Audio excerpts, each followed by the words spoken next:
That's good. So I'm speaking with Nicholas Di Lorenzo. He is from Panorama Mastering. He is one of the big people in the mastering game. Um, and just so you know, what we're doing, this with Hyperbits. Have you heard of the Hyperbits class? Yeah, yeah, heard of the Hyperbits class. Cool, very cool. And so I'm going to be posting this video in the group where all of the alumni are. We have people there who are getting a million plays a song. We have people there who haven't released anything, me being one of them, and everything in between. And so, again, just a huge thank you for the time. Um, what I kind of wanted to get started with was just to learn a little bit about you, your history in the music industry, and how you got started. And yeah. Awesome, man. Well, my history is like most people in the music industry, or a lot of people in music. You start performing, you start playing. Especially at a young age, I was always playing piano. Then in high school, playing drums, doing live stuff, moving around like that. Um, but actually, music industry specific, I was like, okay, I want to work in the music industry. I studied a Bachelor of Arts in music industry itself, so it was an academic study. So an academic study, and it was very much like, what's the state of the music industry? Where's it going? Where's opportunity? How are businesses and labels structured, publishing structured? That's like where that sort of history comes. And during that, I'm like, I want to get into recording because that's something I'd done while I was performing, and so I had my own little 10-track Yamaha mix. I'd record my band in high school, and then in uni, I'd be like, okay, let's go to the uni studios. I'd get my friends in. I'd be like, I'm going to record you guys, record them, move through like that. It's all cool when you're doing that and you're practicing.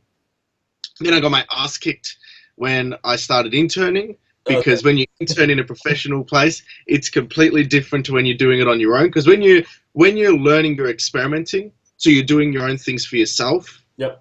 So you hear about analog emulation, or you hear about a particular compressor, a particular EQ, a particular technique.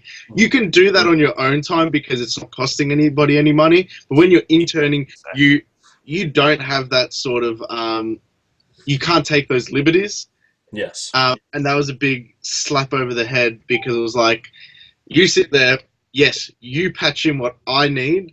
It was sort of like that, and then I quickly realized it's a very different dynamic when you're working like that. It's no longer you working for yourself; you're working for another person who needs to achieve something. So you're sort of a facilitator for that. You're not necessarily doing your thing. And a recording environment is very different to how I'm working now, because you're working with creatives as they're creating. So they've got really different personalities that can change up like that. You have to be super dynamic. If a vocalist wants to record their take and they're ready, like they've warmed up and they're vibing it, you have to be able to have a vocal booth set up straight away, be able to drop them into a track and do that while another band member's like, you know, figuring out their guitar line. So you have to have that dynamic, and I couldn't cut it. To put it honestly, as much great technical knowledge as I have, I'm a shit recording engineer. Okay. I'm a horrible recording engineer, because you need to have that dynamic, you need to have that flexibility in your workflow. Yeah. Um, so So I realized that. And then I said, okay, this isn't for me. Recording isn't for me. I still want to be in I love the technology. I still wanted to have some part and role in it. And I ended up assisting at a mixing and mastering studio, which you don't have that dynamic with the artists where they're on the ball and moving around. They've still got their quirks, Okay. but it was like 9 to 5. You do your mixes, you do your masters, you engage in a much more lax environment because they've got their creative part out of the way. The productions are done, the recordings are done. Yes, mixing's not dry and like a biscuit where you just sort of set levels and that's it. But it was much more of a controlled environment where I could attend to their needs and also be happy in what I was doing, because I wasn't overstepping the line at any point, and I could still be creative in my own right.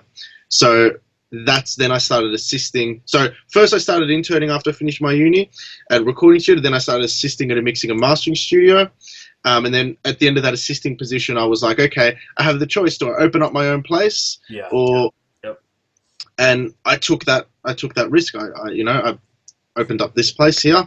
And that's where I'm rocking and rolling for the last 3.5 years, almost 4 years.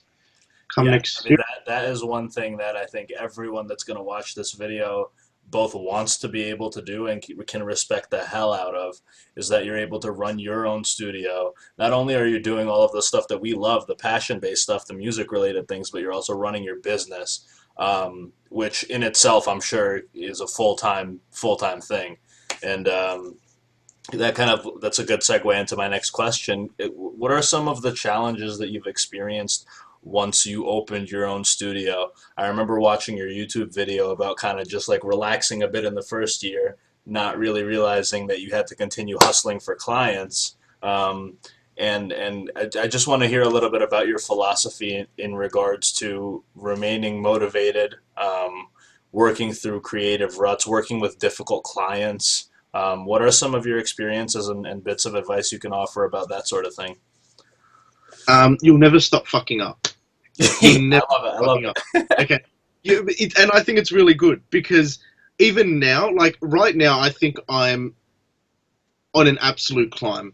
Okay, business-wise, studio-wise.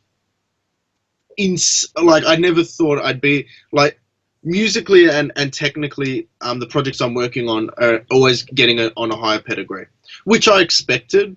But the actual business side and engagement and the community I have around it is growing to somewhere where I never anticipated it, and it's because I made so many fuck-ups.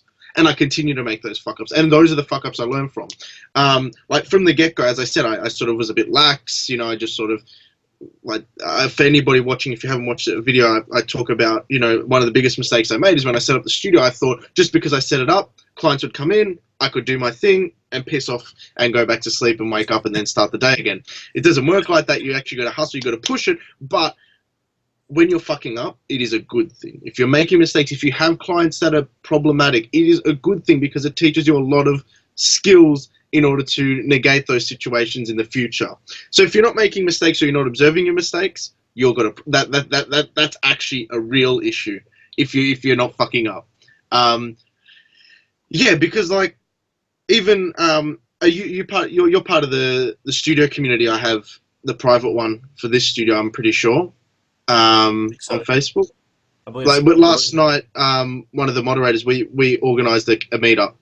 So, you know, never would have I thought having like a few of my Melbourne clients come together and we all go out and just chat audio would have been a possibility. And, you know, that's going to grow definitely into a very, very big thing in the future because I'm planning to do bigger things next year, which I can't talk about now. Okay. Good, man. Well, we're excited to watch it, man. It's always good seeing some of the good people in the industry succeed. So keep that up. That's great news. Another thing that a bunch of us were interested in learning more about, because like I said, there's a whole, like half of this class probably has never sent anything to a mastering engineer, or a mixing engineer. What is that relationship like between the artist or producer and the mastering engineer on a typical basis? I mean, are you helping with the creative side of things at all? Are you? I would imagine you are, at least in some sense. And is it different from person to person? Do you have like a set of requirements when you're receiving audio?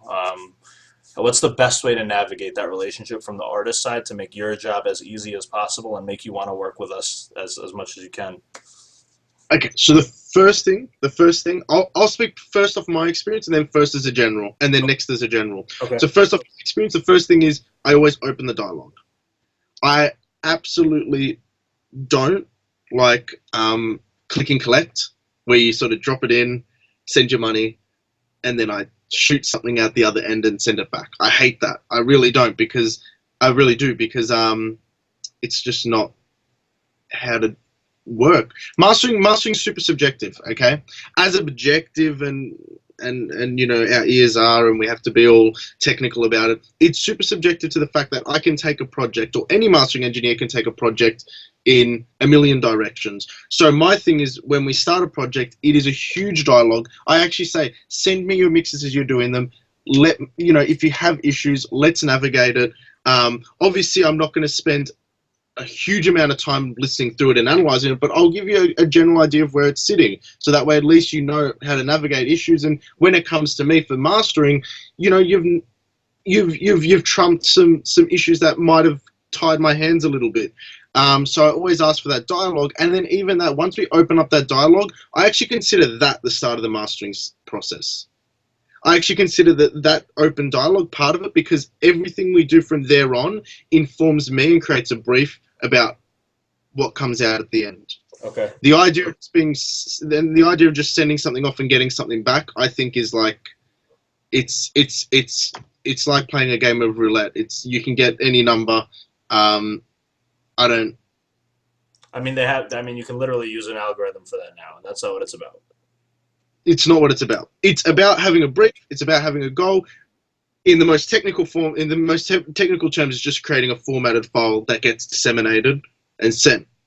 But the matter of the fact is, I think mastering now as a unique service is more important than ever, because before, I reckon if Aria or Lander was out 20 years ago, it would have been super successful. Like, it is successful, but it would have been really useful because people were just mastering for a hi-fi, a car, and a radio. Done.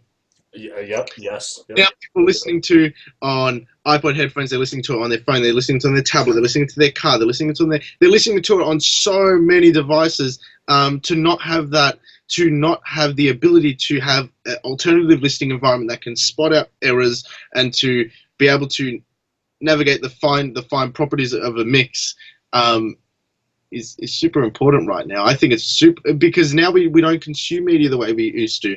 We consume media across everything. Where it's not leisurely, and for some people it's still leisurely, but it's such a passive experience now because it's on everything. It's always in the background. It's always so. Right now, I think it's more important than ever. And I might be biased because I'm saying that, but so I'll move that discussion forward a little bit so people have something tangible to work off. So guys, you'll be doing your mixes. You might be looking for mastering engineers, whatever it may be. First thing to understand is, and I'll say this: focus on making your mixes as fucking great as they sound. Yes. The only thing you have to give a fuck about is make sure it's not clipping. Don't care about anything else. Just as long as it's not clipping, you're cool. Make it sound good. Shoot it off. Any mastering engineer who's worth their weight in gold will accept it if it's not clipping. They won't ask you for headroom because there's things called gain staging, and if a mastering engineer hasn't learnt about gain staging and they're operating, they don't deserve your business, because that's like half the game, gain staging. And the other thing is, there are so many different types of mastering engineers in the way they engage with their clients. I think it's important you find somebody who has you can build a good rapport with. And not everybody you'll kick it off with. You might even email me and you'll be like, that guy is a real dick, I don't want to work with him. Which I'll be like, okay, well, fair enough. Because we all click. Everybody has their own clicks when they engage with somebody, and I think you have to respect that a lot, because you shouldn't be forcing anything. So find somebody who resonates with you, and get them on board, because it's super, super valuable, especially if you're on the same page. But yeah, that's about the scope of mastering, my process, what you should be looking for, what you should be looking to expect, and why it's important, at least in this day and age. Yeah, that makes a lot of sense, and it's comforting to hear from the artist perspective that it still comes down to a lot of human relationships, because it's so easy and so fast to get lost in the speed of all of it, the marketing, the music production itself, all of that stuff that takes you away from that can take you away from what we all got involved in music to begin with. And so that human element is really cool. I like what you said about starting your process with a dialogue, and catching the issues early. I think that's comforting for a lot of us, because we're all still learning, you know what I mean? And those issues come up all the time. If I can ask a few technical questions, I posted that I was recording this video, and a couple of people said they had some questions. One of the members in our alumni group, his name is Ezra. He's probably the best mixer I've ever met personally, and he wants to know what is there a typical mastering chain that you use? I looked at some of your equipment on your website. I know you have the analog compressor, the Manley. Like if you when you get a file, do you have a chain set up? For the most part, it's actually funny. I always listen to the material and then hear what's needed. But that said, typically there is a particular order in which things happen because I know the sound I get out of it. I don't do it because I'm not formulaic about it, where I go, this will give me this result every time, so I always use this chain. Mhm. I just understand it's sort of like an ecosystem. It's sort of like an ecosystem where everything works in harmony, and that I can interplay units on one another and get results that I want really efficiently. In the digital world, I'm always using the BX Digital V3, the latest one, whatever that one is, because surgically you can do. I love having access to getting rid of little resonances in the side signal and the mid signal, and then balancing that side and mid relationship with very fine tooth comb from the get-go. And once that sort of happens, I can sort of be on my way. And they're very minor changes I'm making there. Sometimes if the bottom end's out, I'll use things like the linear low band EQ by Waves. They're staples. So they're staples. They're always there because, well, I get to, I like, let's say a mix comes in and it's a little, like there's a little few resonances, the bottom end's a bit out, I can just take care of that. Then dynamic control in the box and API 2500 in the box if I feel like it brings something to the game. Okay. So I'll have it there, I'll dial it in, and then I'll A/B it, and I'll be like, is this really necessary in adding something in? And I usually do that for character more than anything, not control. Because sometimes I can get a little bit out of the transients or make something that just that little bit more that I need. But that's like a 50-50 thing when I'm turning that on. Then it goes in the digital analog realm. I've got my Crane Song Ibis, which I think is amazing for commercial sounding records. It just makes everything sparkly and bright, and for the most part analog users hate it because it's pretty poppy and bright. And it's funny because it is an analog unit, but I like that sound because I can crank above 20 kilohertz on it, and it's just this beautiful sheen above the top, which not many of the analog units can do. So I love that because typically, like every master, I'm just doing that, and I'm like, oh, I love the top end. It's so, it's just so, people hear it and they're like, wow, I've never heard it open up like that, and it doesn't sound harsh or shitty.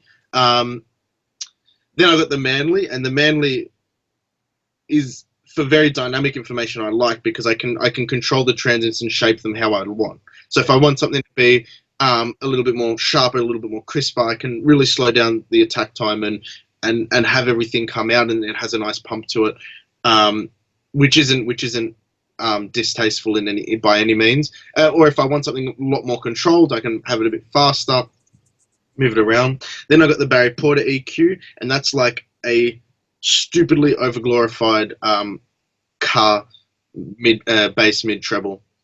It's got 24. It's all switchable, 5 bands with 24 switchable positions on the frequencies. Wow. And then half dB steps up and down 5 dB, and then it's got shells on it, and it's just a very good car EQ, like your car stereo EQ, but with super high resolution. So I like that because it's like, oh, let me listen. I need more bass. Boom, cool, done. Yeah. And then I move on. That goes into my A to D, which is the finalizer, the TC Electronic, and it's actually funny because this thing gets a really bad rap, but it's fucking good, and I don't care because if it gets a bad rap, it sounds good. The masters that come out of it, people fucking love.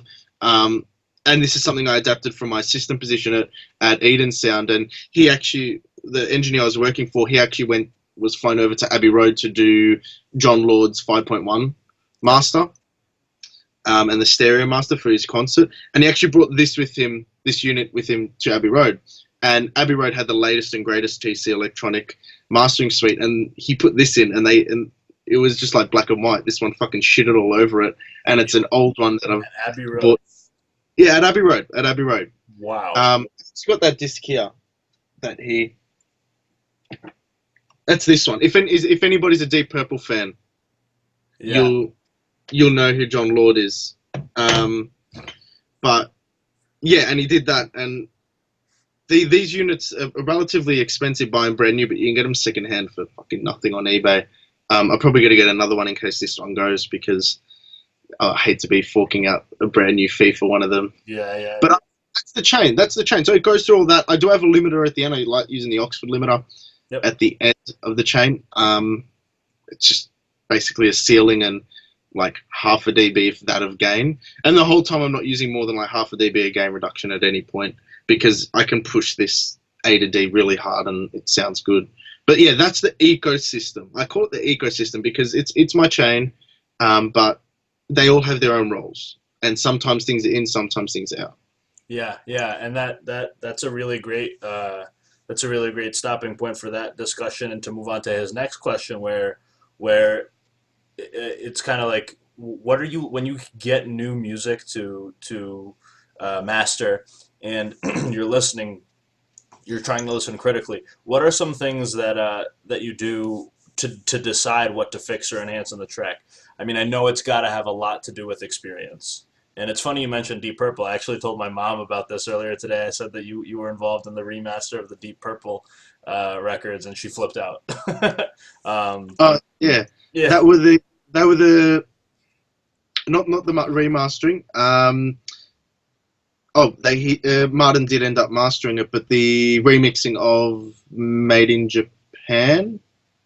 I got that disc here as well with Martin Pullen. That was done here in Melbourne because the reason why Martin ended up doing that while I was assisting for him is because the Australian and Asian division of their publishing, the manager for that actually lives just around the corner from me. Oh, no kidding. That's fun. No kidding.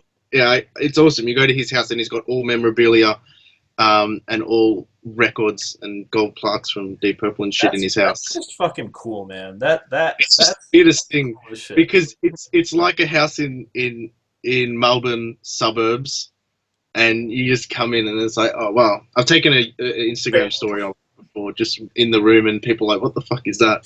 Um, but yeah, we'll progress to Ezra's next question, which I forgot what it was because I kept blabbing. My Yeah. apologies. Well, the question is outside of like just the pure experience of like doing this over and over again, what can you offer as far as like important points for listening critically when you're deciding what to fix or enhance in a track?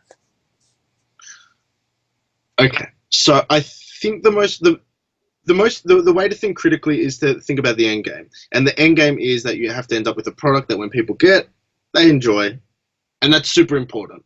That's the most important thing. So the first thing I'm listening for are things that will polarize a listener. I'm not necessarily thinking should this snare drum be louder, should this vocal. I'm thinking what is going to polarize this listener. Is it a resonance in the bass line? Is it inconsistency in the low end? Is it sibilance? Is it clicks or pops? Because then I'm using things like the RX suite to get rid of, you know, artifacts which shouldn't be there because of poor editing or poor recording choices. Um, Typically, there are a few ways to do this. The first thing is focus, open your ears and listen very intently to find these things.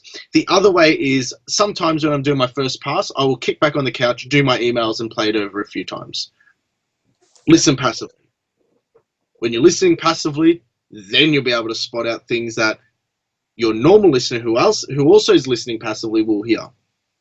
Because I think there's two mind frames. There's the engineer, there's the technical mind frame, which is super important for this. But there's also the what your end goal is to make it pleasurable for a listener. So why not get your mindset into that of a listener? Kick back, have a listen, Yeah. and rock and roll from there.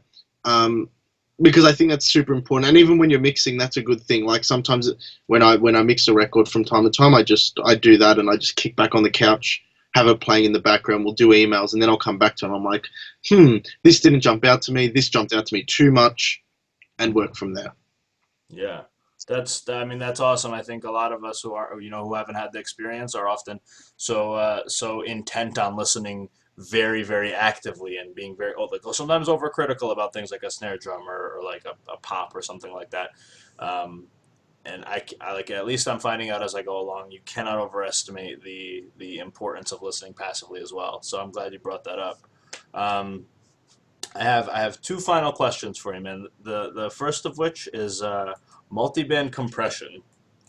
What are your thoughts on it? How often are you using it? When are you deciding that it's necessary?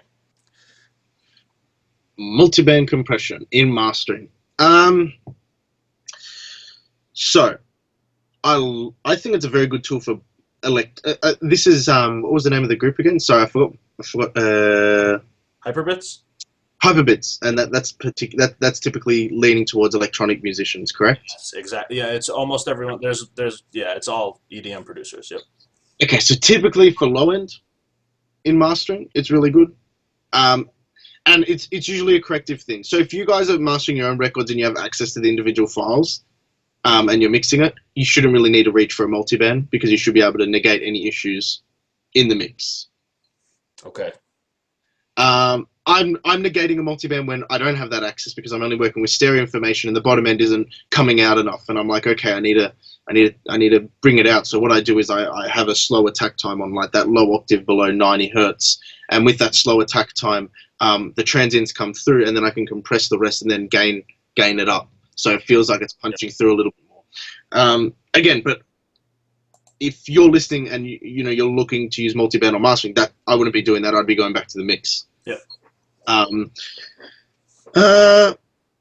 For vocals, sometimes it's good to tame. Look, I think it's a case by case basis, which multiband I use as a last resort. It's good. It's in some circumstances, but it not only changes the dynamic makeup of material, but it also changes the tonal makeup material, and it does that in cohesion with one another. It's both changing the dynamics and tone at the same time, so it can turn your work into shit very quickly. Yes, I think I found that out quite a few times. Some things I do is I have the multiband. There's a multiband unit inside the A to D of the TC, and I have that engaged with the thresholds up at the ceiling. So basically, I can just give it a little bit more juice before it hits any limiters, because if I don't have that multiband on, it'll clip over the limiters and you'll start getting some distortion. So I have that, so I can just get a little bit, like half a dB extra out of it, and that's just the makeup of the electronic industry, because it has to be. It's funny because I think one dialogue you might have with people at the moment is streaming and the way it normalizes. Exactly. That's the next question. Got it. Okay, well, I'll get onto that. And I'll be brutally honest. If you're in the electronic game, it's not a thing for consideration. The electronic industry's played out on Beatport. It's played out in Ibiza with live sets. It's played out in radio stations like I think it's what's Armin van Buuren's one, I can't remember. Is it a State of Trance? Yeah. Things like that. Okay, so labels will send out in a press kit an email in your music to a bunch of DJs to get played. That is where your music makes it or breaks it, technically, especially when you're with a label. So the loudness wars doesn't exist in the email inbox. I mean, the normalization wars don't exist in their email inbox. The loudness wars do. So you know what? Being loud in the electronic industry is, in my opinion, at least for commercial viability, is still a big thing. Yeah, it's still a big thing.